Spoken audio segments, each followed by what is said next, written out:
বাদ বাকি আমাদের সকলের সাথে সকলের যোগাযোগ থাকবে, মনিটরিংও চলবে। যদিও চিন্তা করার কোনো ব্যাপার এখনো হয়নি, প্যানিকি করার কোনো কারণ নেই, প্যানিকি হবারও কোনো কারণ নেই। যদি সেরকম কিছু ঘটে আমরা মানুষকে যদি জানতে পারি আগে নিশ্চয়ই জানিয়ে দেবো, কিন্তু যদি জানতে না পারি তাহলে কি করে জানাবো? কাজেই সবাইকে সবার মতো করে সব খবর যে বিশ্বাস করতে হবে তার কোনো মানে নেই।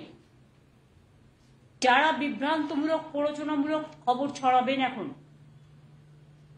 সেই ইউটিউবই হোক, ফেসবুকই হোক, চ্যানেলের একাংশই হোক,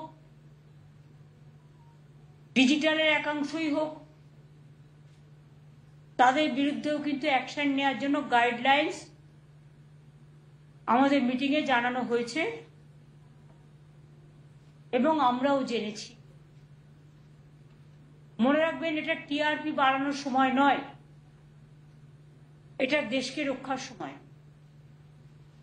এবং দেশ যে লড়াই করছেন যারা দেশের জন্য, তাদের পাশে দাঁড়িয়ে তাদের সাথে কাঁধে কাঁধ মিলিয়ে সমর্থন জানিয়ে আমরা তাদের সহসাথী হিসেবে